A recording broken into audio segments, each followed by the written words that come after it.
Good morning, everybody. Welcome to the National Press Club. My name is John Donnelly. I'm a reporter with Congressional Quarterly, and I serve on the board of the National Press Club, and I chair the club's Press Freedom Committee, which is sponsoring today's event. If you are interested in membership in the National Press Club, please visit our website, www.press.org, or we have some materials over on the table over here. A couple of other housekeeping notes before we get started. First of all, if anyone's tweeting it today, it would be great if you use the hashtag #PressFreedom, hashtag #PressFreedom, all one word, as a tool for searching. Our subject today is repression of expression in the Mideast. The Arab Spring began just over a year ago, and we thought it would be a good time to take stock of what's happened in the region as it pertains to crackdowns on reporters and on citizens trying to communicate via the internet. A couple other housekeeping things, though, I forgot. I want to thank, first of all, several groups that have helped us to create this panel. Freedom House, the Reporters Committee for Freedom of the Press, Reporters Without Borders, the Committee to Protect Journalists, and the National Endowment for Democracy's Center for International Media Assistance. A word about the Q&A, which we hope to get to as soon as possible. First of all, quick show of hands for reporters who are covering this event today. Any reporters? Okay, then that's not an issue. We try to let reporters get the first questions in our Q&As. Also, I just want to remind you, please turn off any cell phones, anything that makes noises. Now, finally, introduce our panel. Our moderator is Frank Smythe. Frank is the founder and executive director of the private firm Global Journalist Security. He's also the senior advisor for journalist security at the nonprofit Committee to Protect Journalists. Moving down the table, next up is Courtney Radge, program manager for the Global Freedom of Expression campaign at Freedom House. Courtney is an international media expert and a former journalist with Al Arabiya news station in Dubai. Next up is Jeffrey Ganem, a media lawyer and the author of a forthcoming report from the National Endowment for Democracy's Center for International Media Assistance, titled Digital Media in the Arab World 1 Year After the Revolutions. Very much on point. Next up is Abderrahim Foucara, who is Washington bureau chief of Al Jazeera Arabic. Previously, Abderrahim was a journalist and anchor for the BBC World Service and a journalist at Public Radio International's The World. Next is Claire Morgana Gillis, a U.S. freelance journalist who covered the uprisings last spring in several Mideast nations, including Libya. Claire was captured with 2 other journalists in Libya and spent 6 weeks there in detention. And finally, we are happy to have with us Nada Al-Wadi, who is a Bahraini journalist and co-founder of the Bahrain Press Association. Nada covered the uprising in Bahrain over the past year for USA Today, and ironically, today marks the 1-year anniversary of the beginning of the uprising. And so without further ado, I want to turn it over to our moderator, Frank Smythe, and our wonderful panel, which I thank very much for joining us. Thank you, John. John is also a senior writer at Congressional Quarterly on defense and congressional issues, and also the chair of the Press Freedom Committee and the individual who's most responsible for organizing today's event. So we are grateful to John. We are also grateful to all of you for coming out this morning to participate and help make what I'm sure will be an extraordinary event. So thank you for coming. The format will be, we're going to start with Nada and work our way towards me, ending with Courtney. Each of the, pardon me? We're going the other way. Oh, you're leading. Oh, I'm sorry. We're going to start with Courtney and end with Nada. Pardon me. And each panelist is going to speak for 3 to 5 minutes maximum. And then I may take the prerogative to ask a question or two just to tease out a few points, and then we're going to open it up to the floor. If you have a question, please wait until I acknowledge you. John or another individual will bring you the wireless mic. Please identify yourself and your affiliation. And please try to keep your question, and especially any remarks you have to frame or leading up to your question, as brief as possible, so we can keep the discussion moving and get to as many people as possible. Today is Valentine's Day, as most of you know. Today is also the first anniversary of the beginning of the uprising in Bahrain, which is very important and something to keep in mind. And it's good, I think, we have Nada who will end speaking about the situation in Bahrain as well as throughout the region. So to begin, we have Courtney Raj, please. Thank you so much. I thought I would just start by providing kind of an overview of the situation in the Middle East in terms of freedom of expression and press freedom.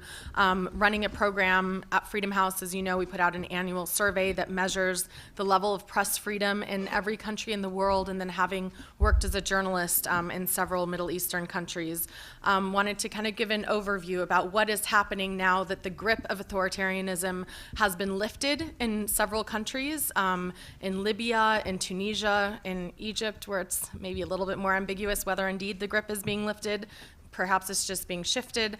And to talk about some of those dynamics, as well as some of the dynamics that we're seeing in countries that are still experiencing uprisings. It was pretty impressive, I think, that in the Middle East, it's been the worst situation for press freedom in the world since we began to measure this situation, the press freedom situation around the world. Only 2 countries last year were ranked free in our survey. That was, partly free. That was Lebanon and Kuwait. The rest of them are all ranked as not free, and many of them rank among the lowest tier of those, particularly Libya and Tunisia, which were incredibly repressive, had severe restrictions on any sort of independent press. And what was really fascinating is that once the uprisings occurred and the authoritarian grip was lifted, you saw a burgeoning and flourishing of independent media. In Egypt, you've had dozens of new satellite television stations open up, you've had new independent newspapers, and you've had a flourishing of online news outlets, some hybrids with mainstream media, others just citizen journalism projects.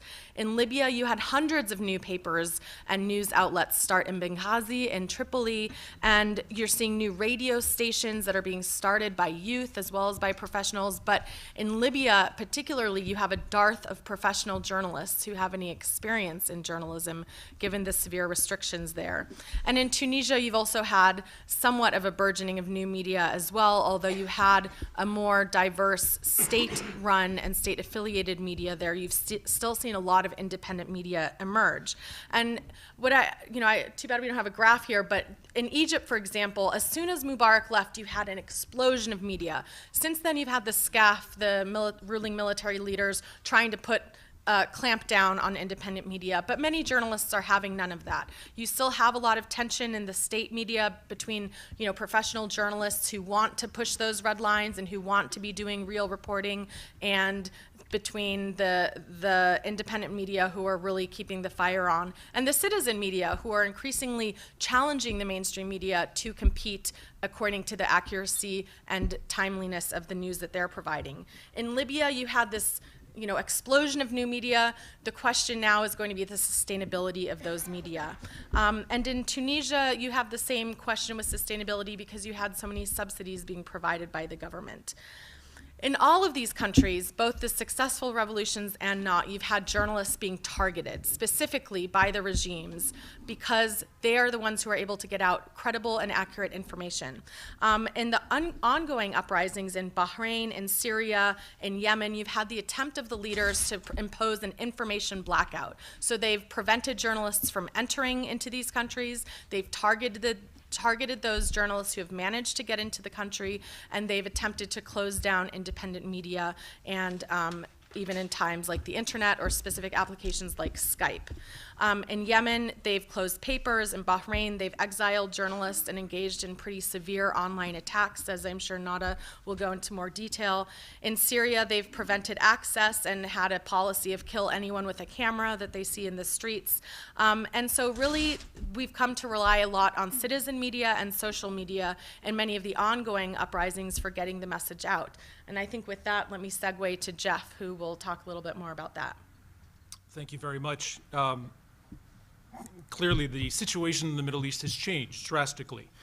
It is a profound media shift. It's what I call in the upcoming report that is to be published by SEMA later this month, a media vortex. It's a whirlwind of activity. Tens of millions of online contributors are creating content, sharing content, and influencing the news and information channels throughout the region. If you look at the numbers alone, while the numbers don't tell the complete story, they are indicative of where we are and where we're likely to go. The numbers I'm about to refer to are from the Arab Social Media Report. There are more than 36 million Facebook users in the Arab world alone, and that's as of November 2011, and that's nearly double the number a year previous. The number of people using Twitter in the region are more than 650,000. In the month of September alone, there were more than 1.2 million tweets sent that month. So clearly, social media is an enormously strong platform through which millions of people are voicing their concerns and dueling in what is going to be the new battle of the blogosphere. In the past, it was access, control, filtering, surveillance. My sense of what we're going to see moving forward is a battle of the blogosphere with respect to the narrative, dueling narratives, and increasingly we see that taking shape.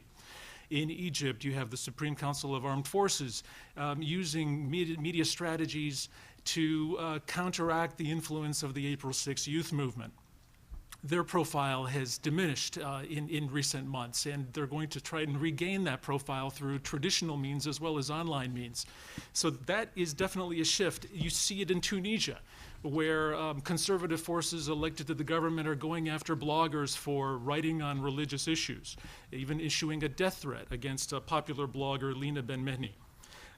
We see increasing use by the satellite networks of social media, and I'm not going to steal Abdurrahman's thunder on that, but satellite networks are increasingly important, and they have been from the start of the revolutions when social media was used to feed the satellite networks information that was then broadcast across the region where the vast majority of people get their news and information.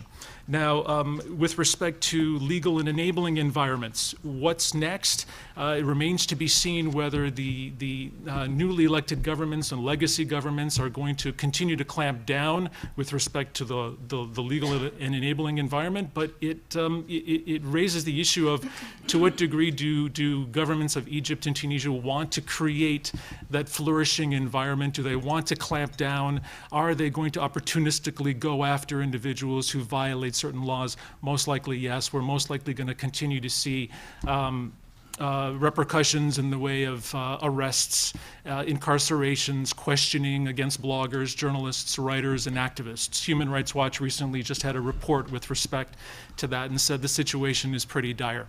Authentication. Given the numbers of people online, there are various issues of authentication, to professionalism, lots of issues related to credibility, the issues of incitement to violence, defamation writ large. These are issues that the media development community should be looking at very seriously. With that, I'll turn it over to my colleague. Thank you, Jeff. And first of all, excuse my voice. I'm a little still nasal. I'm still recovering from flu, which I hope you don't get. And secondly, happy Valentine's Day. I was talking to somebody yesterday about events in Bahrain being the first anniversary on the 14th of February, and he said, yes, Bahrain, that's America's Valentine. And then he said, no, it's actually Saudi Arabia's Valentine. And I'll leave Nada to deal with that. I just wanted to add one quick thing on a less flippant note to what we've already heard. And that is that language is obviously very important. And language provides the building blocks for encapsulating any given situation. And I think the fact that people are calling what's happening in the Middle East the Arab Spring, the fact that they decided to call it the Arab Spring, that's what's made the paradox that we're talking about a paradox, much more so than it would otherwise have been. We have an Arab Spring, and therefore the logical adjunct of that should have been that there are less restrictions on the media, except that it's totally the other way around. And obviously that calls into question the use of the Arab Spring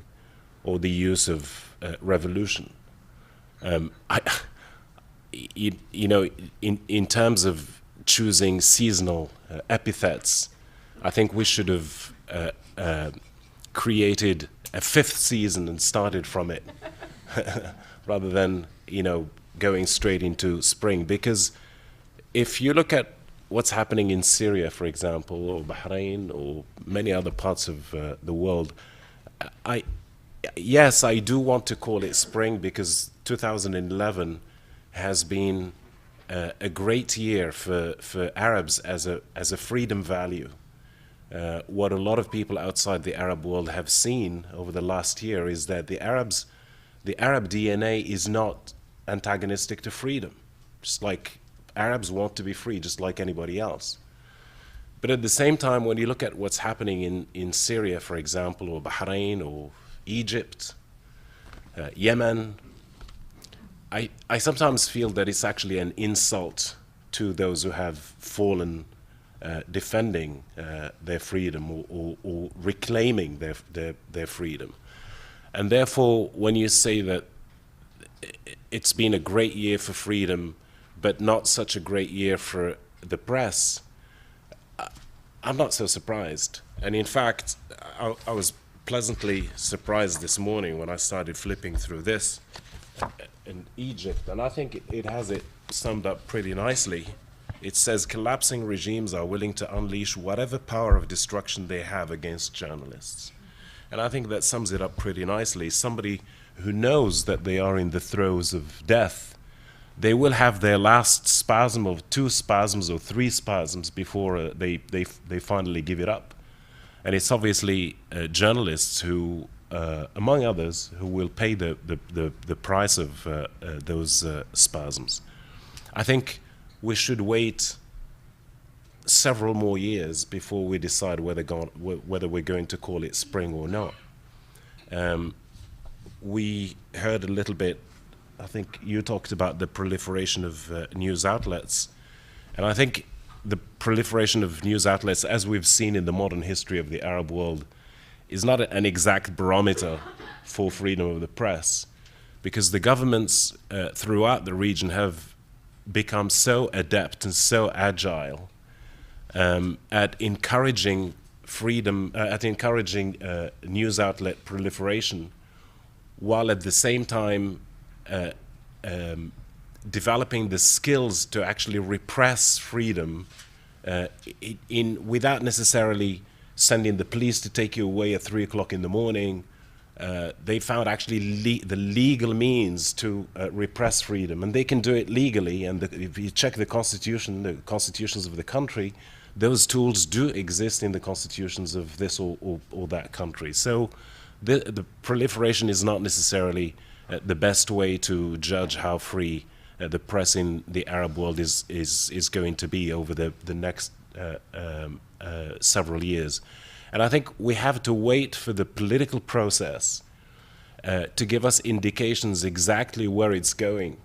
Because right now, even in countries that are far advanced in comparison with others into the political process, that came after the fall of Ben Ali in Tunisia or Mubarak in Egypt, we still do not know where exactly these countries are going in the broadest sense of the word. In Egypt, for example, the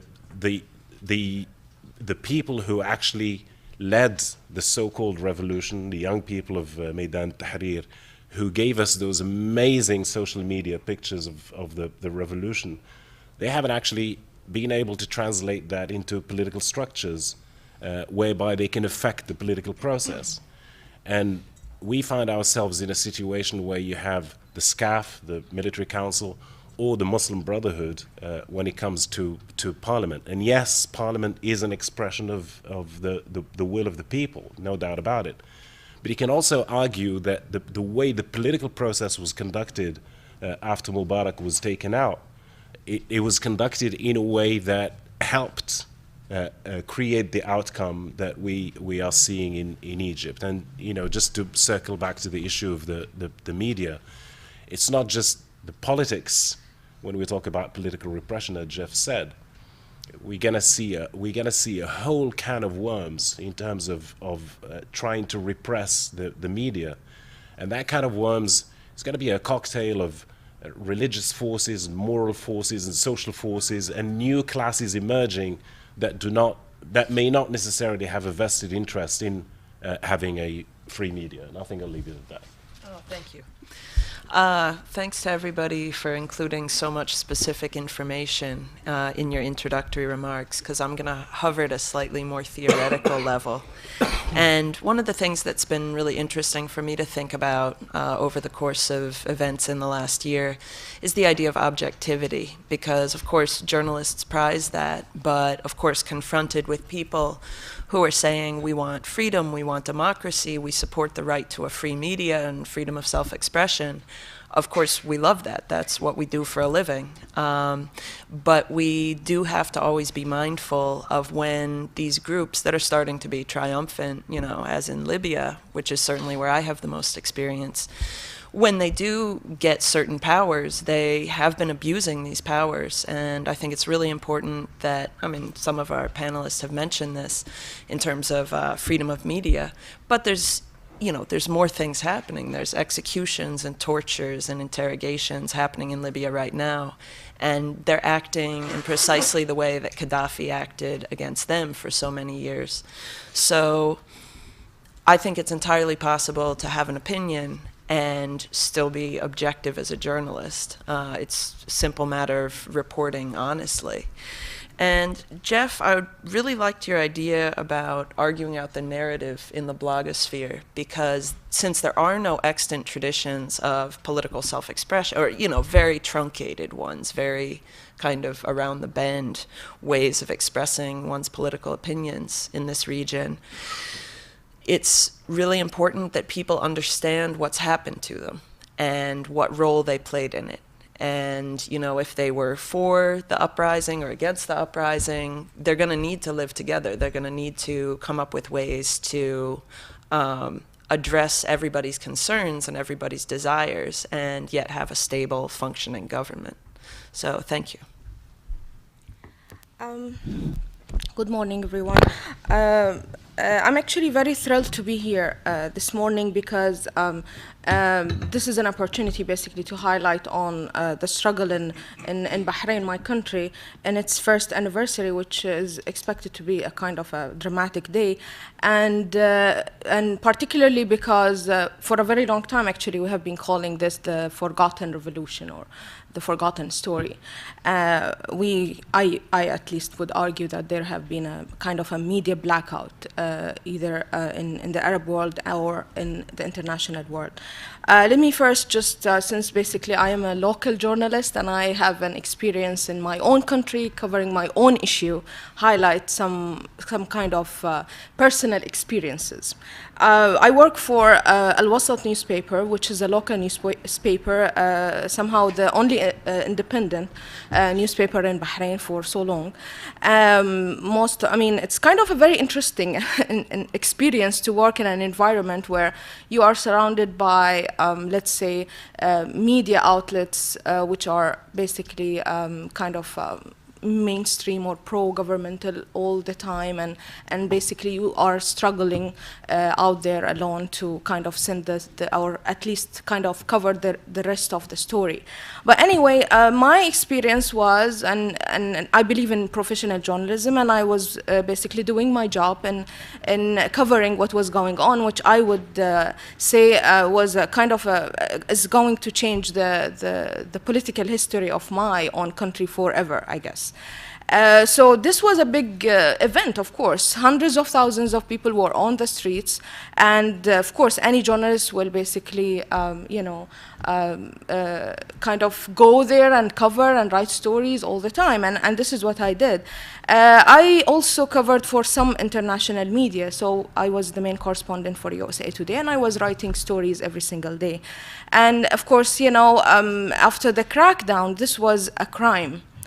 Doing that, even if you were doing just your job, is a crime. And I still remember actually when I was actually discussing with some of my friends during the uprising and everything, and then after the crackdown, And my argument was like, I don't think those guys will ever dare to attack a journalist because this is like ridiculous. I don't think they will do that. They might, of course, and they started attacking and arresting protesters, but they won't dare doing this to journalists. But of course, the experience proved me wrong, and I personally was detained last April, actually. And I actually was detained for 14 hours by the authorities in Bahrain, and it was a kind of a very interesting experience for me because I never thought that something like this will happen in this country, and I have always believed in the change we can do through media in Bahrain, and I was kind of very balanced in my coverage. This is something that I have been for a very long time well known for. So for them to target me, this was a big news. I mean, in a personal level, let alone basically the professional level, and I was not an exception, of course. A lot of journalists have been targeted or attacked in so many different ways. I was forced to sign a pledge not to write or engage in any political affair. The whole experience was basically to teach me a lesson as a Bahraini citizen to behave. That what you did is wrong and you should not do that, even though my response was always, I was there because I was doing my job. I am not a protester. You cannot deal with me as a protester. But basically, of course, when you, as many of the panelists mentioned, when the regime is shaking, journalists will be, the first to target. So, I mean, this was the main response. And then, of course, it was a kind of, I was threatened, of course, that, I will be monitored and everything I do will be monitored. And I had a few very rough months, actually, in Bahrain during that time, until I reached the point where I decided to leave the country because, first of all, I cannot do my job anymore, and of course, it was a very hard time for me. I decided to leave. Many Bahrain journalists are still in Bahrain, and a lot of journalists actually left because of that, because fearing for their safety. And actually, since I came here, I was faced with all the questions that many of the panelists raised. Objectivity, and I guess with the Bahraini case, the media blackout was the main challenge, I guess, because I was like, I was noticing that the story is not getting out so much, and as a journalist, I was feeling that this is a huge challenge.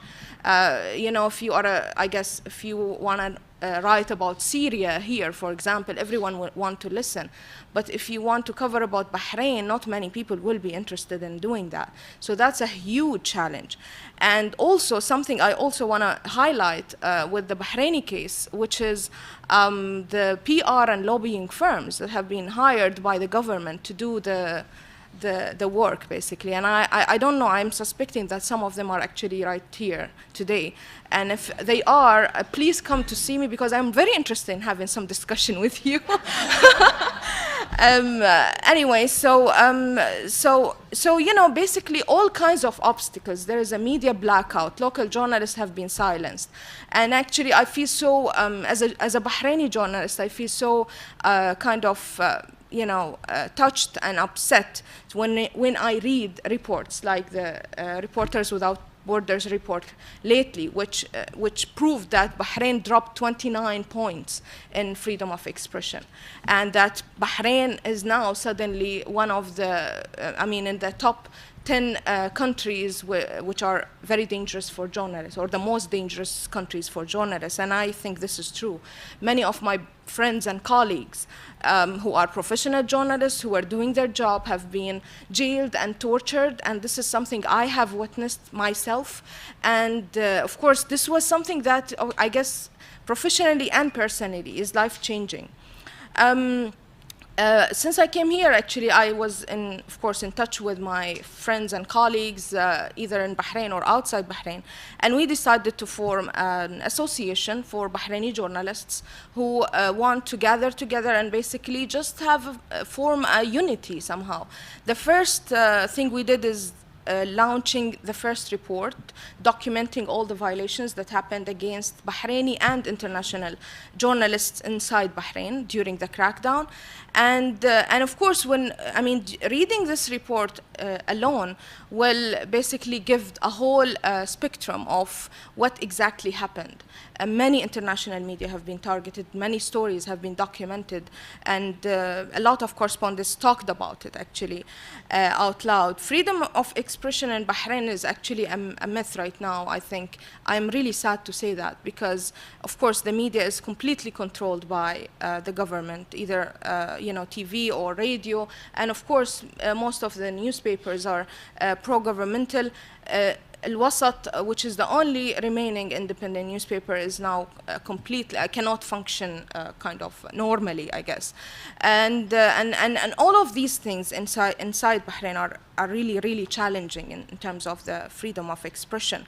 I guess my last point that I want to mention, which is something that I have been kind of questioning myself about, the objectivity. I am a professional journalist, and I do believe in doing professional work and being objective and covering whatever you are doing. My biggest question since I was in this experience was, did I do anything wrong as a professional journalist? I think our situation, I would like to speak on behalf of the local journalists out there in the Arab world, I guess. Our main challenge and main interesting ethical problem, I think, would always be, you belong to these people, you know exactly what they are talking about. You know, you are not an international correspondent who is interested in the region. You are not someone who is, who came across this, particular struggle and want to write about it because now it's suddenly everyone want to hear about it. You actually live there. You know exactly what the extent of the struggle. And now you are required to cover it as objective as you can, because this is your job. You see lies and you see threats and you see attacks, and you can't help but take a position. You just can't, because first of all, you are a human, and you can't accept the fact that people are being killed on the streets. And second, you are a journalist who believes in truth and democracy and all of that. But of course, you have to be objective. And I think, in general, this is the biggest challenge for, and not just international journalists who come to the region, which is also a valid discussion, but also for local journalists between themselves to question themselves what they have done, and what can we do in these situations from an ethical point of view? How can you maintain your objectivity while you see people being killed on the streets and you actually belong to them? And you cannot run away from that. This is, I think, the biggest challenge, which I want to end with, and of course it's open for questions. Thank you, Nada, and the panelists. One of the things that I noticed, we were at the Committee to Protect Journalists, is that a year ago during the uprisings in Egypt, we had never seen so many journalists attacked across such a from a broad variety of backgrounds: Arab journalists, Polish journalists, Western journalists, local journalists who were detained, harassed. We had never seen so many journalists besieged at the same time in such a short period of time. We've also noticed that the role of social media, I know there's a lot of debate about that, about how influential or not it was. And another thing that I've noticed is perceptions, Abdurrahim, about Al Jazeera have certainly changed. Some years ago, the criticism of Al Jazeera seems to have, the people that were criticizing Al Jazeera are no longer criticizing Al Jazeera. And people before who were praising Al Jazeera are now beginning to criticize Al Jazeera. So I wonder if, I just want to give, before we take questions from the floor, if any of you would like to address that, and in particular, what may have surprised you about the role of the press and as well as social media over the past year. You know, when the so-called Arab Spring started, there was a lot of debate about whether there was going to be a domino effect. And there was some speculation that by the end of 2011, all the regimes across North Africa and the Middle East would have crumbled.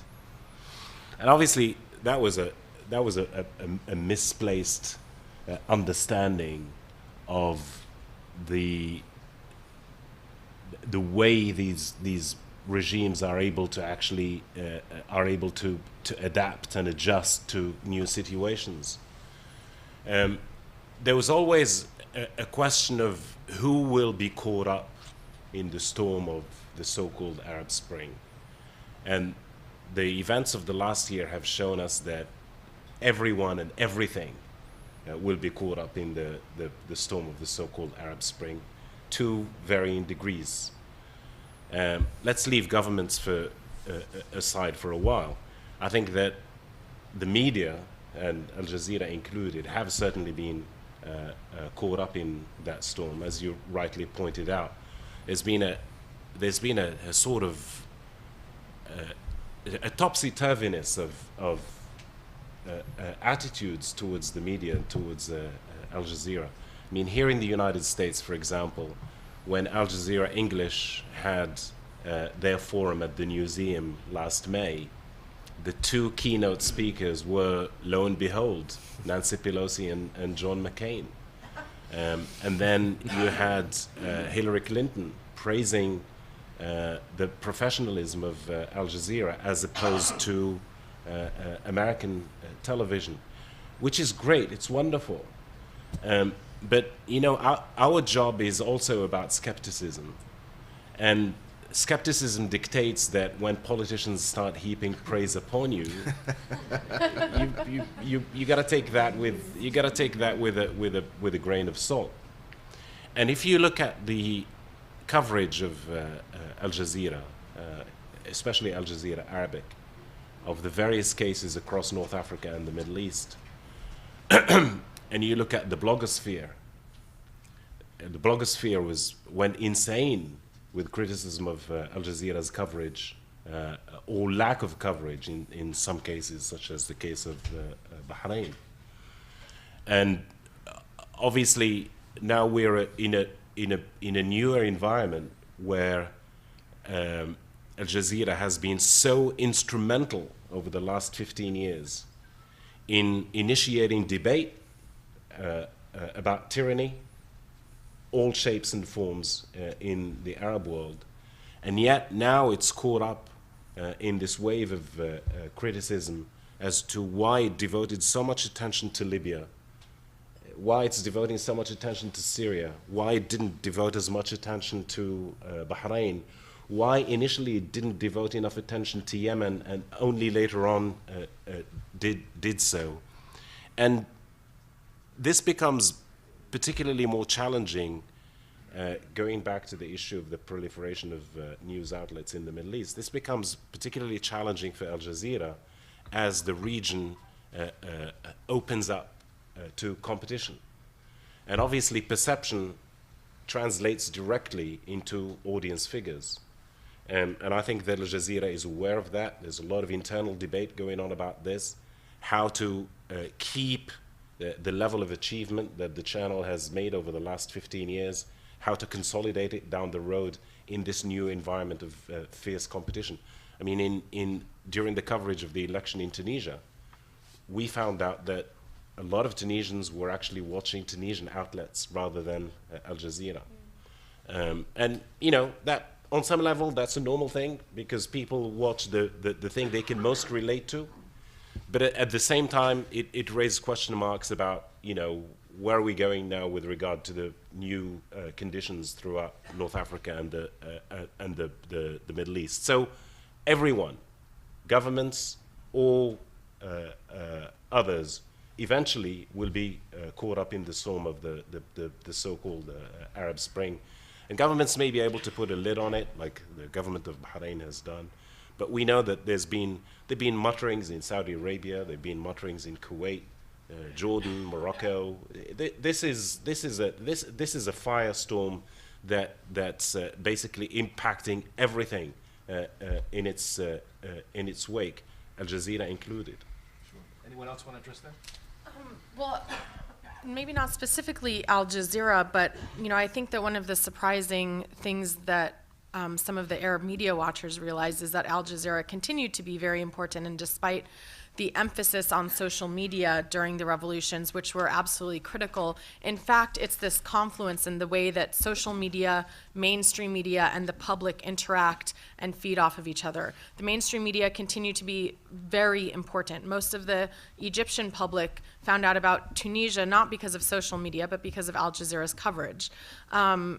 And then the same thing now, I think that we're seeing our international media sphere shrinking, and there's a lot more overlap and sharing of content among Arab channels with English channels, for example, and that this is going to help improve the flow of information.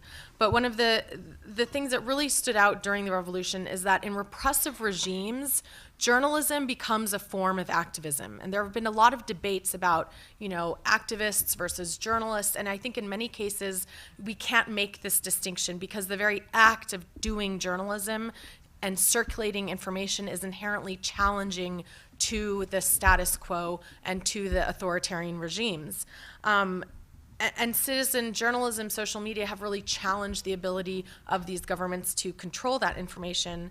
And what else surprised me, because I did my dissertation in Egypt, and there was a lot of reticence in the mainstream media to adopt social media and to integrate that. But what I saw happening, whereas Al Jazeera has really been, I think, at the forefront of that, and even at Al Arabiya, we barely started integrating the website with the TV in 2009.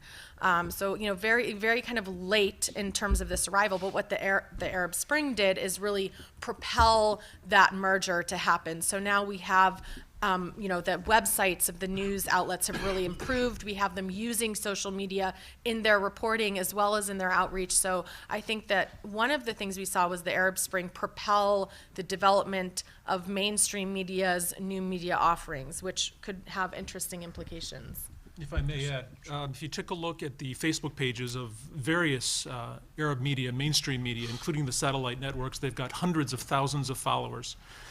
Similarly on Twitter, they've got hundreds of thousands. Not necessarily all newspapers have as many. A lot of newspapers have just several hundred. A lot of that depends on bandwidth, internet penetration, socioeconomics, online news consumption and sophistication. But it's interesting to see that the hashtag system, particularly at Al Jazeera, is actually quite following. Draws quite a following. And perhaps, Abdurrahman, you can tell us a little bit more about the degree to which Al Jazeera is reaching out, and quite successfully, online. There's that integration of, as Courtney was saying, the cyber activists, the online writers, lay citizens who are contributing. There's the expatriate community that is certain to be contributing to the numbers of online followers of the Arabic media. So I throw that out for further conversation, but it's really quite significant and quite surprising, because a year ago, I don't think you had those numbers. Thank you. We're going to open up to the floor. Yes, please wait for the mic and identify yourself. Thank you. My name is Abdel Ilah Al-Mualla from Jordan National Movement. I want to thank very much for Al Jazeera. Without Al Jazeera, there is no revolution, no freedom. Al Jazeera deserves Nobel for freedom and the peace. Secondly, 7 years ago, former President Bush, W. Bush, he said, there is, why they hate us? Why they hate us 7 years ago? And everybody's surprised. The Arab people, they not hate us. They not hate United States. They not hate the people of United States. Just the policy.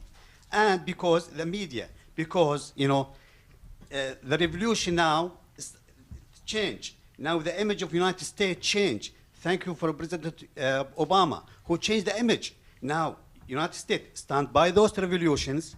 Now, everybody stand by those revolutions. Now, brotherhood, open dialogue with the United States. Everybody overseas. I'm from Jordan. I'm from big tribe in Jordan. Everybody like United States, Everybody now start change the image of United States. This is the very important things. The second things, the truth, always the Al Jazeera, why everybody with Al Jazeera? Because they say the truth. Okay, my question, they use other tools over there in Jordan now, how to bribe the journalists, bribes. Last week, they released a list of 50 journalists they use him as a given bribe, 100,000, 50,000, to use them. They stop using, people like hurt or put in jail by bribes. But they change the mood. But we need to concern about these things. And we want to address the issue of bribing journalists in this context? Maybe we take a few more questions. Yes, in the back, please. Hi, is this on? Can you hear me? Yeah. Yes. Okay. Hi, I'm Radia Dawsi with the Venita Foundation. I'm originally from Tunisia. And my question is about the training of journalists. I think Tunisia is further along in its revolution. It has, functioning institutions compared to other countries. But, you may have heard that there was a film, the film Persepolis, shown in Tunisia, and that got the TV station in a lot of trouble. So, of course, I have concerns about where this is all going. But I would like to hear from the panel about, what do you identify as the most pressing needs in terms of training these journalists who are just discovering, a new form of freedom, and how to go, about using this freedom for the benefit of their country. Thanks. You want to take that? I'll follow. Okay. Sure, I'm happy to address kind of both questions. In terms of the bribing quickly, the economic situation in the region, and frankly much of the world where you have not free or partly free press, is due to bad economics, low salaries for journalists, which can encourage bribery. But I think we've seen that the economic situation in the Middle East has not really supported a free press, and the challenge is going to find alternatives to state subsidies and improve the advertising sector, which is only about 1 or 2% that of in the West. On the issue of journalist training in Tunisia, I think you're absolutely right that the Tunisian journalists have not had a lot of practice with free and independent reporting. The challenge is, when you talk to journalists, there's this immediate desire to kind of criticize and to see that as the flip side of not being able to critique a government. But I think it's more than just criticism. It's this balance and this attempt to get at the truth. So it's going to require training, I think, not only on journalistic ethics and what that means to people, but as well as on the basics of interviewing. There was not a tradition of asking and getting information. You were given it if you were allowed to have it. In terms of investigative reporting on elections, how do you cover issues like gender, like religion, which are very sensitive topics? So I think there's a lot of capacity building that needs to be done there. But I also think that part of it is going to come from, you have to also look at the flip side of who do journalists rely on. They rely on the officials and the authorities. That makes up a significant percentage of the news. So you have to work with the National Transitional Council and other local officials to improve their interaction with the press and encourage them to inculcate a practice of giving information, providing access to information.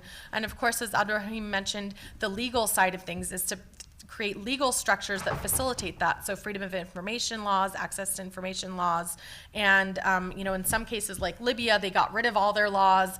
In Egypt, all of the laws are still in place, and many of those criminalize free expression and media. So obviously decriminalizing laws will help with that. Can I say one more thing about training?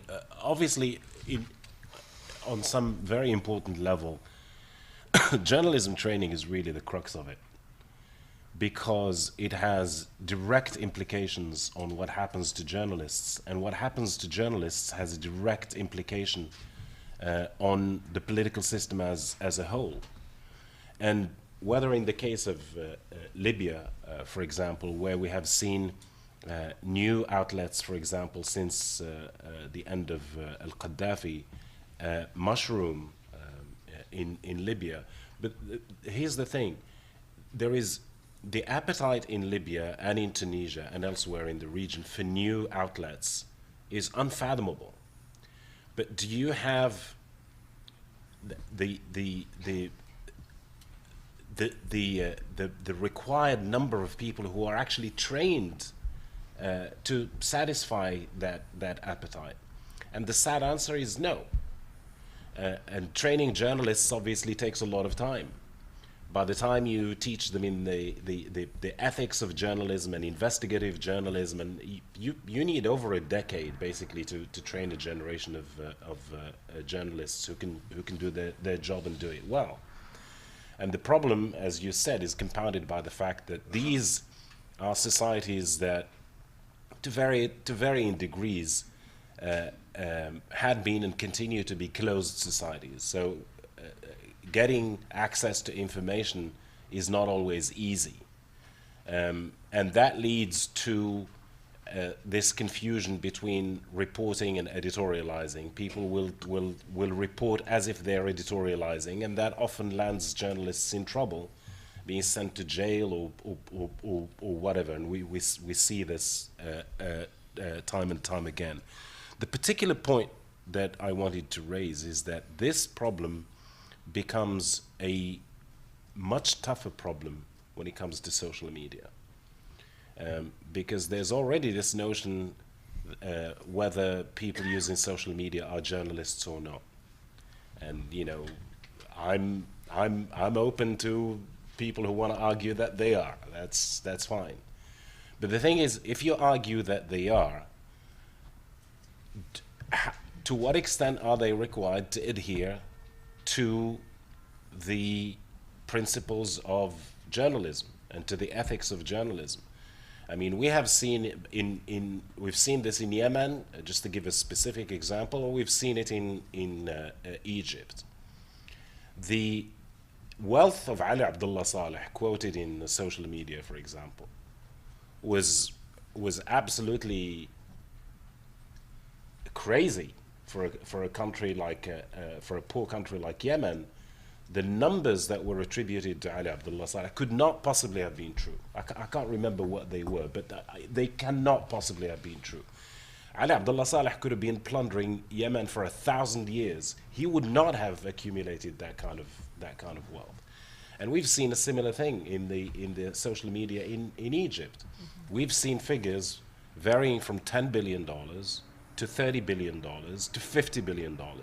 Now, tell me, why the hell is Mubarak going to get $50 billion, even if he plundered Egypt day and night? I know, we all know that he plundered Egypt, and his family plundered Egypt. But the fact is, there are ethics that should, and principles of journalism, that should tell us how we report that. And we already have this problem in print and television journalism in the Arab world. Now it's compounded in the social media world. Sure, thank you. Go ahead. May I just quickly respond to the Tunisia situation? It was a good question with respect to Persepolis, the movie that, Franco-American film that was aired on Nesma TV. And I just want to mention this quickly, in that an individual I spoke to in Tunisia with respect to this case said that the court is actually taking a very, very careful stance. It has adjourned the case until April. And it's not relying on security solutions to resolve these issues. And I think that also speaks to the issues that we've been discussing just in these few minutes. Even if you have professional journalists doing the craft professionally, ethically, you're still going to have political forces within the society, such as in Tunisia right now, going after those professional bloggers or journalists for what they're reporting on social, cultural events. I mean, Persepolis is a film, and yet it's created such an outcry as to whether or not you could air the film because it portrays a representation of Muhammad.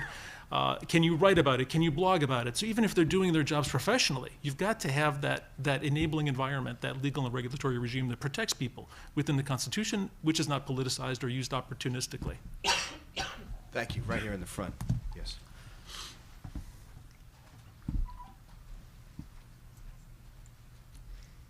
Thank you. Paul, is this on? Yes. Paulette Lee, I'm a communications consultant and former broadcast journalist. Thank you all. Your conversation, your points are so fascinating. I would rather be sitting at a table discussing this with each one of you. That's great. I have two questions. One is for Abderrahim, please. Last January, I was in West Africa, a devotee of Al Jazeera. My recollection is that Al Jazeera was kicked out of Egypt, could not cover the events at Tahrir Square, and I was relegated to CNN International. So I'm wondering if you could address that period of time and what happened and how you functioned vis-a-vis that event. My second question is from the perspective perhaps more of Western media. You've alluded to it, some of you, a bit. Syria, I guess, is considered sexy now. Bahrain is not, although WTOP was, or it was NPR, something this morning, is doing a story on some outbreaks of violence in Bahrain. To what extent are the Western media responsible for, I'm going to call it oversimplification of the story, so that we really don't understand it other than slogans, you know, what I call, it's not important, but slogans and Arab Spring and just saying things in a very quick way, and we don't get a full understanding of what's going on. Thank you very much. Ibrahim, you want to start? Yeah.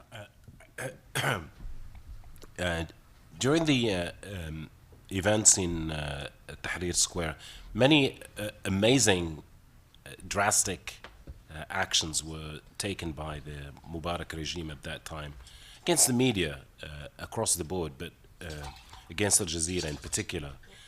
And against Al Jazeera in particular because he knew, and his regime knew, that it was very powerful in terms of getting the message across to Egyptians, but about what was going on in Tahrir Square, but also to people across the Arab world.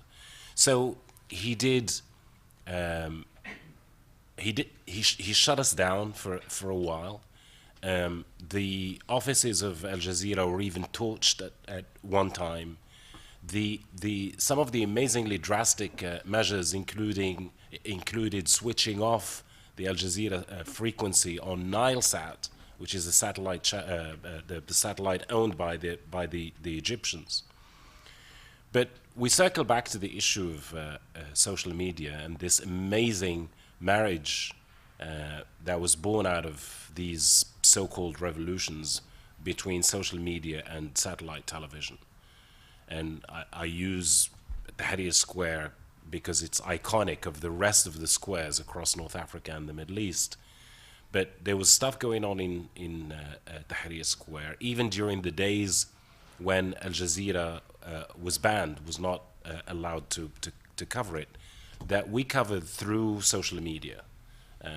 You know, some of it was YouTube images, some of it was Skype, and so on and so forth. And basically, this goes back to the investment that Al Jazeera made 15, 16 years ago in a country like Egypt. Building the infrastructure in a country like Egypt, in a country so crucial to the region such as Egypt, was very important for Al Jazeera. So they built an infrastructure, and by the way, that infrastructure included contacts in various places. So we'd really invested in that, so that there was never a shortage of sources, even while Al Jazeera was banned on the ground. The sources were there. And you combine that with social media. Al Jazeera used social media to get the message out of Egypt and relay it to the rest of the region. In fact, to the rest of the world. And I think it was that marriage between social media and satellite television that, in the end, you know, some people would call it paid dividends. That in the end paid dividends in terms of Egyptians getting rid of Mubarak. But I have to say that, since I don't want to address your second question, but I just want to take the issue of context from it. What people tend to forget is that the broader context for what happened in Tunisia, in Egypt, elsewhere in the region, it's not just Al Jazeera and social media. It's the struggle over several decades by activists and trade unionists and people who were jailed and people who were killed and people, you know, who actually built up for that particular moment when Ben Ali fled. Remember, just to minimize the role of social media and Al Jazeera on some level, that up until about 1 week before Ben Ali fled in Tunisia, we didn't know that we were headed for regime collapse. Riots and similar things had happened in Tunisia before, bread riots, for example, and we thought that was the full extent it was going to be. Riots, and then he'll repress it and he'll kill some people, but things will go back to normal until the next round. So the media social media and satellite television didn't actually begin to catch on that this is the road less traveled by until just about a week before he fled. Nada, you've covered both local media and international media. You want to take the second question? Yeah, sure. I actually want to be critical to Western media. I actually agree with what you said. You mentioned that was there a role for Western media to oversimplify the story or what's going on in the Arab Spring, and I would say yes, of course, in my opinion. I think that what happened in the Middle East, and since basically I was there, was so complicated. There are so many roots for the problem, and of course, to come out and call it, first of all, the terminology that have been used, the Arab Spring, and then also this is social media revolutions, and then, of course, whenever you talk about Arab Spring, you have to talk about the role of the women and specify these, stories about the women and what they did, and then the youth, and now the role of Islamists, all these, I guess, the stereotypes that always the Western media is focusing on.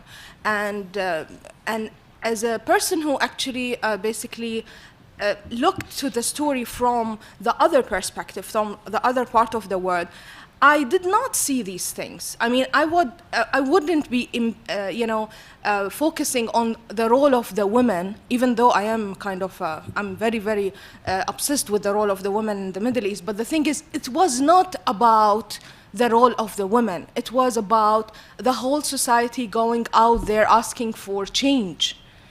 So, and this is something very important, I guess, and to look at the story. For example, and this is personal experience. For example, when I covered the struggle in Bahrain, I would say, hundreds of thousands of protesters were in the Manama and walking in Manama, marching and protesting.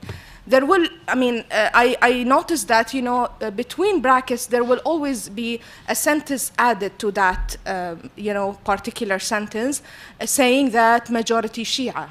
I, as a Bahraini, I don't care who these people are. I just see, as a journalist, I see citizens marching on the streets, asking for something. This is how I see it as a reporter.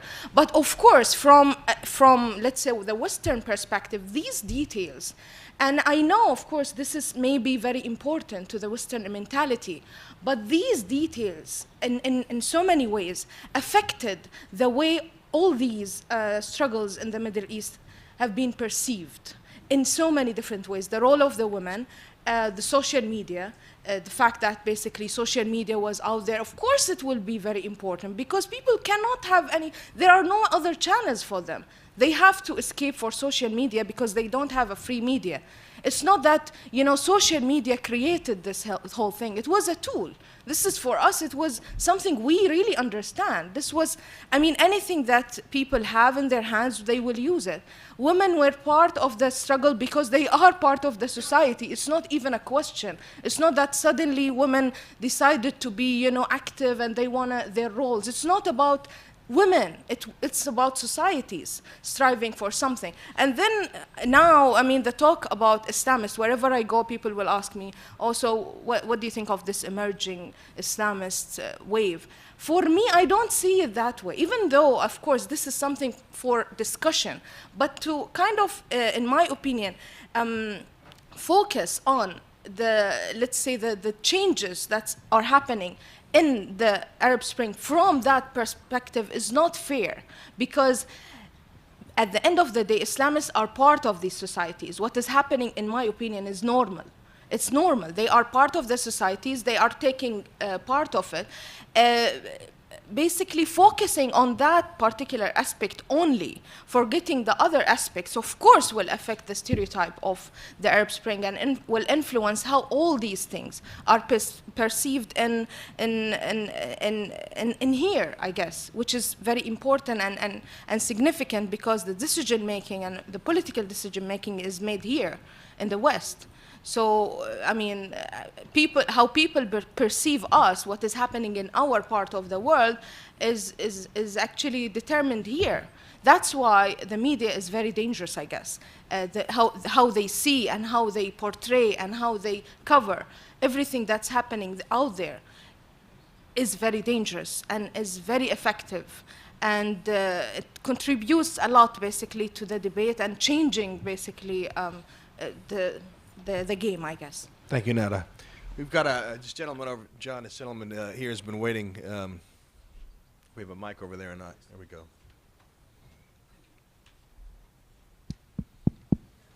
Thank you. My name is Daniel Moro. I am a former journalist for the Italian national TV. I am now a scholar at Johns Hopkins. First about Nesma. What is shocking about the episode are two elements. The first, that the film was screened during Ben Ali in the Tunisian cinemas without any reaction, and also in Riyadh, Saudi Arabia, without any reaction. And who has seen the film will see that the picture of so-called God or whatever is nothing at all insulting for any kind of religion. First. The second aspect is that about 200 Salafists assaulted Nesma without the intervention, practically, of the police. And then the journalists are under trial. Third, my assessment of the Tunisian situation of the news gathering is this. On the political debate in the daily newspaper of Tunisia, you have an extremely lively situation. On the collection of the local news, you have a big problem still from the Ben Ali regime. Practically, if you read different daily newspapers in Tunisia, you see that the reporting from one village, uprising, is identical. It means that you cannot still report on your country happening. You just report on the debate, which is different, as you correctly assessed it. Thank you. Jeff, you want to address that? I think it's a good observation, and it's interesting that you bring to light when the Persepolis had been originally aired. I think that's really interesting. I think I'll cede the floor to more questions. Actually, I want to say something to that. There's political change, there's always a paradoxical side to it. Take what happened in Iraq in 2003, for example. Okay, military dictatorship, in the classic sense of military dictatorship, came to an end. Whether that yielded democracy or not, that's a separate issue. But if you look at Saddam's dictatorship, on some level, Saddam's dictatorship was more enlightened, for example, in terms of its attitude to women, for example, was much more enlightened than many of the other regimes in the region. And I suppose that what's happened in Tunisia is not a stretch from that. Many of the policies pursued by Ben Ali, another classic dictatorship in the region, have come to be seen as having been more enlightened than what we're seeing now. Think about what the chairman of the Transitional Council in Libya said in his first speech after the fall of al-Qaddafi. The very first thing he said, the country is still in the grip of mayhem, and one of his first priorities in his speech was that polygamy will be enshrined in the constitution. I'm sure he had his own reasons for saying that. I'm sure of it.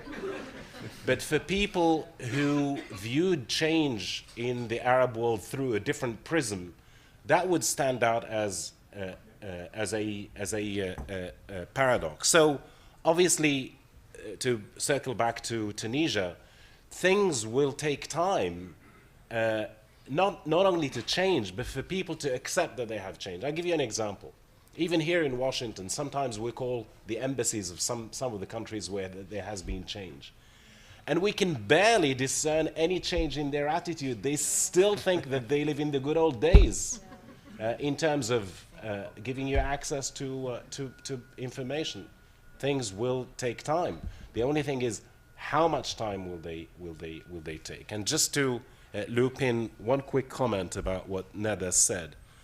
Look, the issue of Sunnis and Shia and Christians and Muslims, and this all goes back to the original point that I made, because we used language at the outset loosely, and we started talking about revolutions and so.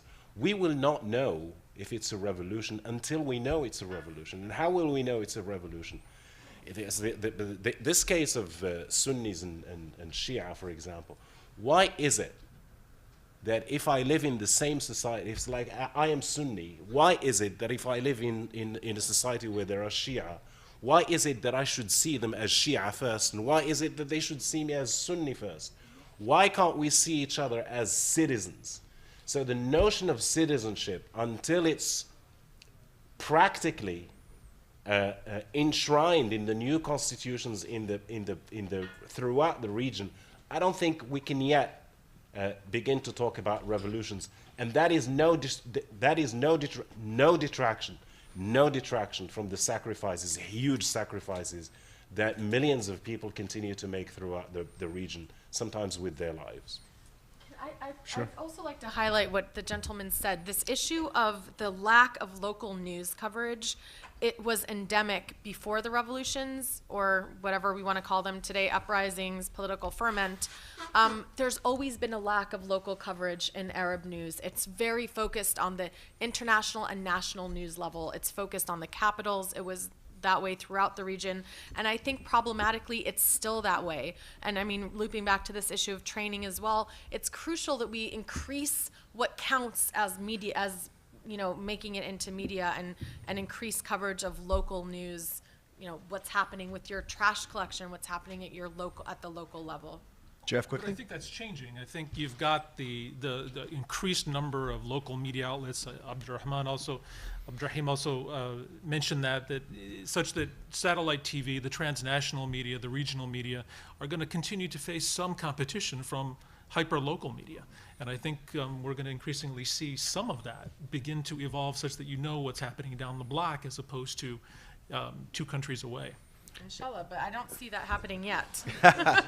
And just picking up on what Abdurrahim said, Ben Ali, as some of you may know, had many friends in Congress on both sides of the aisle who like to praise him as a moderate leader, completely ignoring his violations of press freedom and human rights, which was not well received by human rights groups and press freedom groups. This gentleman, please.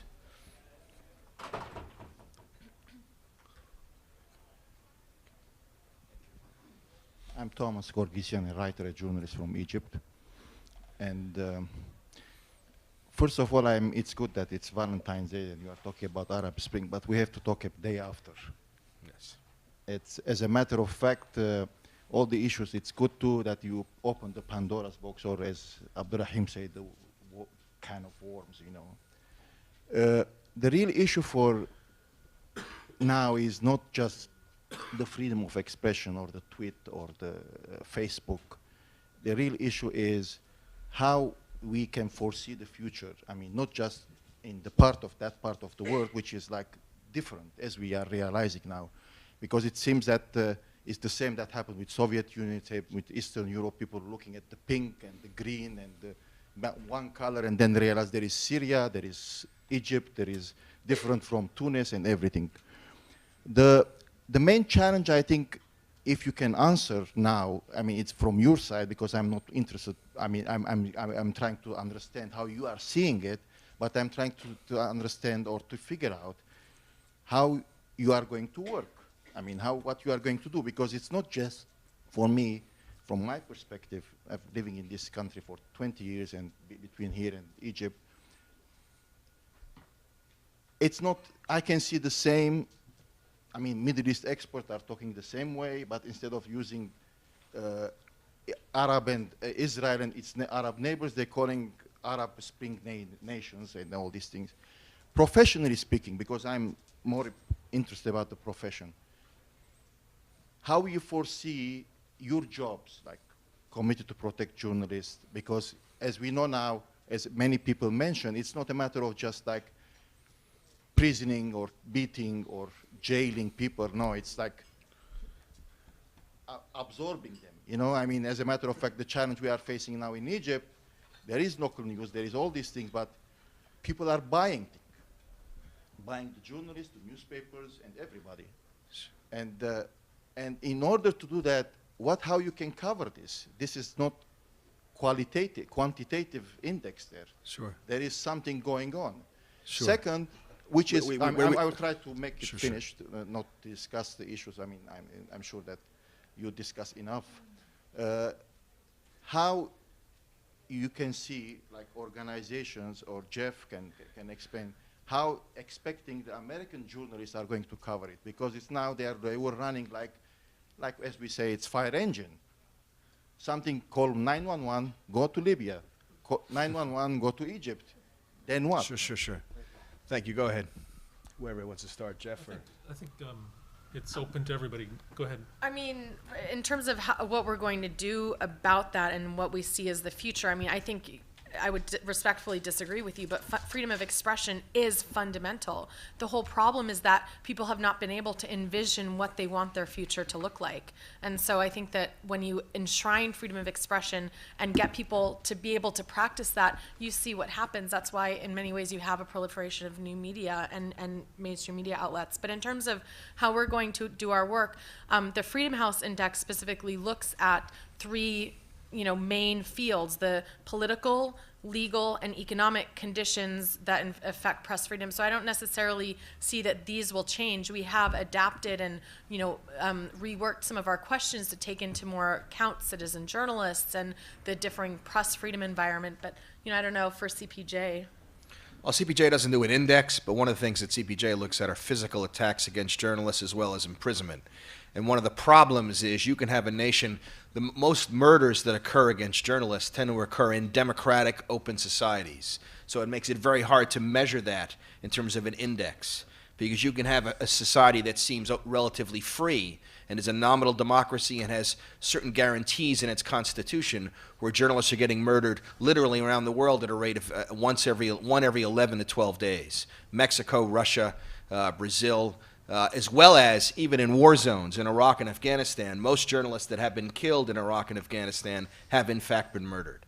So it raises an issue, and it's a very hard thing to measure. I want to take a question from the gentleman in the white shirt in the back. Yes, that's you. Yeah. Hi, William Dermody, USA Today World News Editor.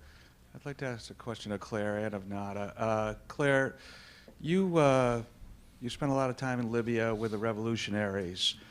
A lot of quality time. Not just with the rebels, Right. Bill. But when you were with the rebels, you spent with the military leaders, with political folk, as well as just everyday folk who were fighting and helping the effort. My question for you is, are you surprised at the turn of events regarding the press and the press repression taking place there today? And Nada, my question for you is, do you have any suggestions for the media here on how to cover the events in a place like Bahrain or elsewhere where the government has done such a good job in shutting down every objective method of finding out the truth? I would have to say I'm not surprised at all at the turn that events have taken in Libya. It's simply a question of people don't have an alternate means of expressing power. They don't know what it is without, stepping on the other guy the way that they used to be stepped on. And I think of it as, almost like a child who's abused will grow up and is more likely to be an abuser. It's a failure to be able to conceive of, at present, a different way of doing things. And, they're very canny at this point. A lot of journalists were trying to get in when, of course, the different militias were fighting for control of the airport because everyone wanted to cover that story. And it's like, well, actually, we don't really want foreign eyes upon us. We don't want local media eyes upon us. And that's a big problem, and I think we have to call them on it all the time when we see it happening. And, I'm glad you brought up the amount of time that I've spent in Libya over the last year, because bringing it back to this gentleman's point about the international 911 that goes out to journalists all over the world when something blows up, my experience has been a lot of staff writers, also a lot of freelancers, and I'm a freelancer, but staff writers will be sent to a 911 call. They'll stay for 2 weeks. It's some thousands of journalists in the case of the fall of Tripoli or something like this. And, people presume to know something after 5 days on the ground, after 2 weeks on the ground. And this is one of the key areas that, first of all, I feel like after 5 months in Libya, I do know something about the place. But I make it my business to spend as much time as possible with the local media, whether they're citizen journalists or activists or professionally trained, media reporters. The importance of the dialogue between the local news and international news is so incredibly key. People who are local from the society, like you were talking about, they know what's really important to them and what's only important sort of in Western eyes. But you guys also need to know, and I'm sure you appreciate, that there are things that are just really interesting to the West. We don't know. When we hear a lot of things like, oh, free Libya, freedom and democracy, we think, oh, that's great. That means rule by law and respect for human rights. And maybe in the context it was being used, it just meant we want the freedom to say what we want about Gaddafi. We want the freedom to elect our own leaders. It's not necessarily going to map exactly onto our ideas of what freedom and democracy are. Democracy for us is inherently pluralistic. And for a country like Libya, which is 99 point whatever % Sunni Muslim, there's no obviously apparent reason that a democracy would have to be pluralistic. There are things that they can agree on beyond whether or not Gaddafi should be in power. And it's just a natural method of self-expression in, a social group. And just keep in mind, we are out of time, but I'm going to let you finish, then Bob, give you a final comment. Then we're going to turn over to John. I'll be very short. I guess this would be my response. Having a dialogue between the international correspondents and probably local journalists or people who are on the ground, professionals who actually understand the extent of the struggle would be very helpful in kind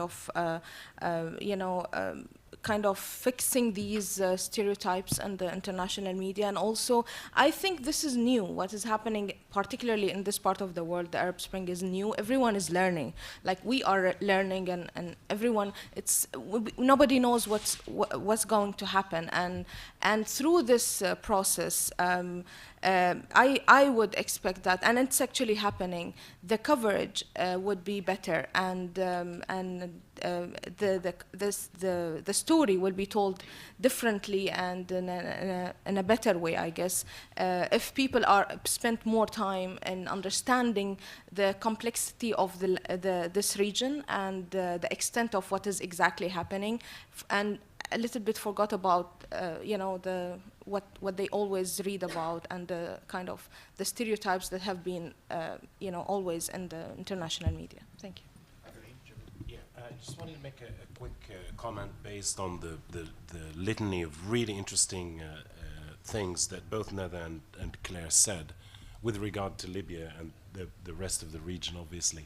And that is, remember that most of these countries in Libya, for example, most Libyans had never heard anything else but the Gaddafi narrative. And in terms of the political structures, they didn't know anything but the structures of the Gaddafi regime. And to the extent that this has been a social media revolution, for those who want to call it that, this is the equivalent of putting food in a microwave, because this happened so quickly. In Tunisia, for example, Ben Ali toppled in 23 days. Mubarak toppled in 18 days. Gaddafi took longer. But it was in Libya that people began to realize that this is not going to be a cakewalk in any shape or form.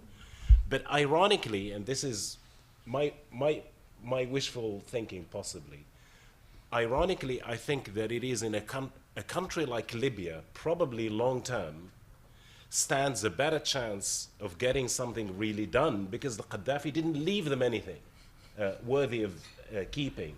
Whereas in Mubarak, in the case of Egypt or the case of Tunisia and others, there's such a long legacy to contend with in terms of trying to rebuild the system.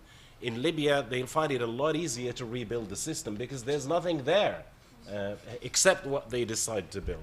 But that's obviously the big if, is whether they can get their stuff together and stop killing each other. Thank you. John? I apologize. We have to end it there, and I apologize to those of you who had questions. We weren't able to get them in, but we want to end on time. A video of this event will soon be on our website at press.org. And I really want to thank each and every one of our panelists for joining us today on what has been an extraordinary conversation. Let's give them a round of applause.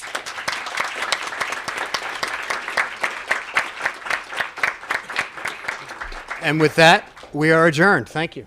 In Syria and Yemen, you've had the attempt of the leaders to impose an information blackout. So they've prevented journalists from entering into these countries. They've targeted those journalists who have managed to get into the country, and they've attempted to close down independent media and even in times like the internet or specific applications like Skype.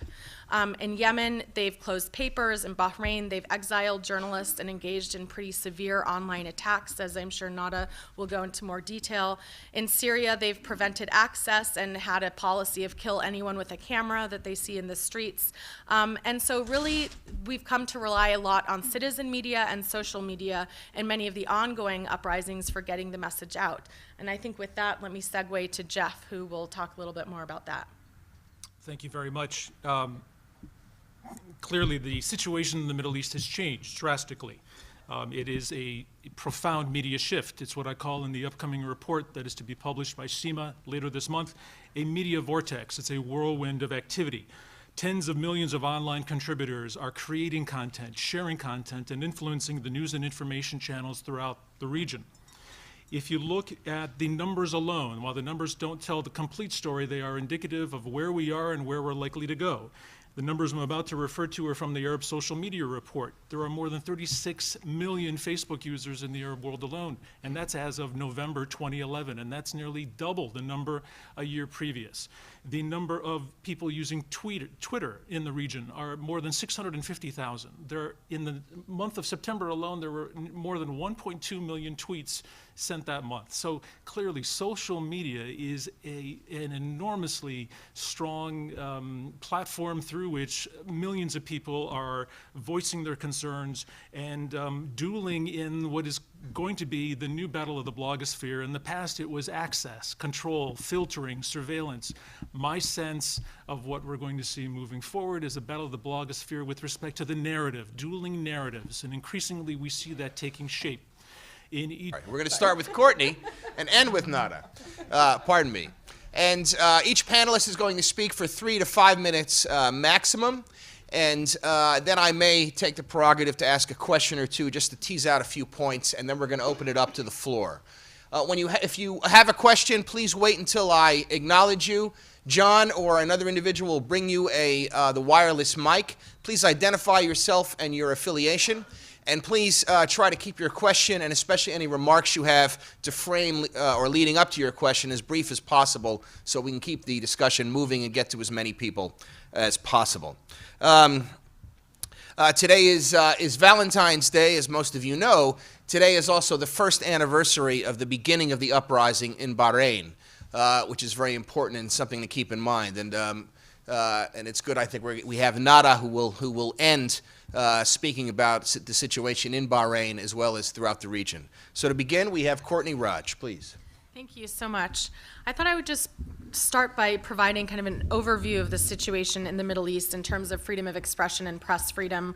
Running a program at Freedom House, as you know, we put out an annual survey that measures the level of press freedom in every country in the world, and then having worked as a journalist in several Middle Eastern countries, wanted to kind of give an overview about what is happening now that the grip of authoritarianism has been lifted in several countries, in Libya, in Tunisia, in Egypt, where it's maybe a little bit more ambiguous whether indeed the grip is being lifted. Perhaps it's just being shifted. And to talk about some of those dynamics, as well as some of the dynamics that we're seeing in countries that are still experiencing uprisings. It was pretty impressive, I think, that in the Middle East, it's been the worst situation for press freedom in the world since we began to measure this situation, the press freedom situation around the world. Only 2 countries last year were ranked free in our survey. That was, partly free. That was Lebanon and Kuwait. The rest of them are all ranked as not free, and many of them rank among the lowest tier of those.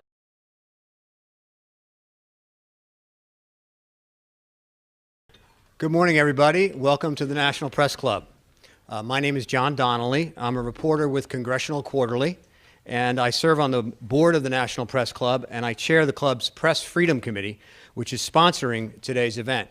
If you are interested in membership in the National Press Club, please visit our website, www.press.org, or we have some materials over on the table over here. A couple of other housekeeping notes before we get started. First of all, if anyone's tweeting it today, it would be great if you use the hashtag #PressFreedom, hashtag #PressFreedom, all one word, as a tool for searching. Our subject today is repression of expression in the Mideast. The Arab Spring began just over a year ago, and we thought it would be a good time to take stock of what's happened in the region as it pertains to crackdowns on reporters and on citizens trying to communicate via the internet. A couple other housekeeping things, though, I forgot. I want to thank, first of all, several groups that have helped us to create this panel. Freedom House, the Reporters Committee for Freedom of the Press, Reporters Without Borders, the Committee to Protect Journalists, and the National Endowment for Democracy's Center for International Media Assistance. A word about the Q&A, which we hope to get to as soon as possible. First of all, quick show of hands for reporters who are covering this event today. Any reporters? Okay, then that's not an issue. We try to let reporters get the first questions in our Q&As. Also, I just want to remind you, please turn off any cell phones, anything that makes noises. Now, finally, introduce our panel. Our moderator is Frank Smythe. Frank is the founder and executive director of the private firm Global Journalist Security. He's also the senior advisor for journalist security at the nonprofit Committee to Protect Journalists. Moving down the table, next up is... Particularly Libya and Tunisia, which were incredibly repressive, had severe restrictions on any sort of independent press. And what was really fascinating is that once the uprisings occurred and the authoritarian grip was lifted, you saw a burgeoning and flourishing of independent media. In Egypt, you've had dozens of new satellite television stations open up, you've had new independent newspapers, and you've had a flourishing of online news outlets, some hybrids with mainstream media, others just citizen journalism projects. In Libya, you had hundreds of new papers and news outlets start in Benghazi, in Tripoli, and you're seeing new radio stations that are being started by youth as well as by professionals. But in Libya, particularly, you have a dearth of professional journalists who have any experience in journalism, given the severe restrictions there. And in Tunisia, you've also had somewhat of a burgeoning of new media as well, although you had a more diverse state-run and state-affiliated media there. You've still seen a lot of independent media emerge. And what too bad we don't have a graph here, but in Egypt, for example, as soon as Mubarak left, you had an explosion of media. Since then, you've had the SCAF, the ruling military leaders, trying to put clamp down on independent media, but many journalists are having none of that. You still have a lot of tension in the state media between, professional journalists who want to push those red lines and who want to be doing real reporting, and between the independent media who are really keeping the fire on and the citizen media who are increasingly challenging the mainstream media to compete according to the accuracy and timeliness of the news that they're providing. In Libya, you had this explosion of new media. The question now is going to be the sustainability of those media. And in Tunisia, you have the same question with sustainability because you had so many subsidies being provided by the government. In all of these countries, both the successful revolutions and not, you've had journalists being targeted specifically by the regimes because they are the ones who are able to get out credible and accurate information. In the ongoing uprisings in Bahrain, Courtney Raj, program manager for the Global Freedom of Expression campaign at Freedom House. Courtney is an international media expert and a former journalist with Al Arabiya news station in Dubai. Next up is Jeffrey Ganem, a media lawyer and the author of a forthcoming report from the National Endowment National Endowment for Democracy's Center for International Media Assistance, titled Digital Media in the Arab World 1 Year After the Revolutions. Very much on point. Next up is Abderrahim Foucara, who is Washington Bureau Chief of Al Jazeera Arabic. Previously, Abderrahim was a journalist and anchor for the BBC World Service and a journalist at Public Radio International's The World. Next is Claire Morgana Gillis, a U.S. freelance journalist who covered the uprisings last spring in several Mideast nations, including Libya. Claire was captured with 2 other journalists in Libya and spent 6 weeks there in detention. And finally, we are happy to have with us Nada Al-Wadi, who is a Bahraini journalist and co-founder of the Bahrain Press Association. Nada covered the uprising in Bahrain over the past year for USA Today, and ironically, today marks the 1-year anniversary of the beginning of the uprising. And so without further ado, I want to turn it over to our moderator, Frank Smythe, and our wonderful panel, which I thank very much for joining us. Thank you, John. John is also a senior writer at Congressional Quarterly on defense and congressional issues, and also the chair of the Press Freedom Committee and the individual who's most responsible for organizing today's event. So we are grateful to John. We are also grateful to all of you for coming out this morning to participate and help make what I'm sure will be an extraordinary event. So thank you for coming. The format will be, we're going to start with Nada and work our way towards me, ending with Courtney. Each of the, pardon me? we're going the other way. Oh, you're leading. Oh, I'm sorry.